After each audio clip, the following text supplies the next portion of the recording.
There is so much to learn from nature. You think about in the beginning when God created the heavens and the earth, and he created it good. We learn so much from who he created, Adam and Eve. As a matter of fact, when he created them in his own image, he blessed them. You know what that meant? They're valuable. We see that in Genesis 1 and verse 28. But when we think about Psalm 19 and verse number 1, if you will, open up your Bible real quick and you look at Psalm 19 verse number 1, it says, "The heavens declare the glory of God, and the firmament shows," you see the word handiwork, in the Hebrew, his needlework. You think about that powerful concept and God's nature. The nature that God created is his handiwork, his needlework. And when we think about that, we think about the sun, the moon, and the stars, and we look at all of that and we're just wowed by it. And we see that and it's like, wow, someone had to make that. It had to have been a higher being. It had to have been a higher intelligence. Yes, it was God.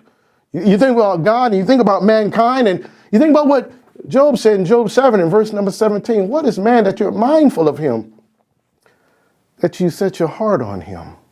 Oh, he's valuable. We learn so much from the human body. We learn so much from the sun, the moon, and the stars. But you know what else we learn from? We learn from the ant. Oh, yes. In Proverbs 6, we notice how he said, "Go to the ant, thou sluggard." We think about the ant and they're hard workers and they're united and they work together. We can learn so much from that. You know, we ought to be able to work hard and be united and work together. But we also learn from the mountains. I love the mountains and I love how you can go up into the mountains and as you're trekking up the mountains, you become tired. Remember Jesus did in John chapter 4. Jesus went to a high mountain apart and there he prayed, Mark 1. You think about when Jesus saw his glory or expressed his glory in Matthew chapter 17. Isn't that powerful? There's so much to learn from nature. But also, we learn from the rainbow. You know what we learn from the rainbow? God keeps his promises. God keeps his covenant. You know, when man makes a covenant with his wife, he ought to keep it. When he makes a covenant with God, he ought to keep it. But one thing we learned in Genesis chapter 9, friends, verses 13 through 16, that God made a promise.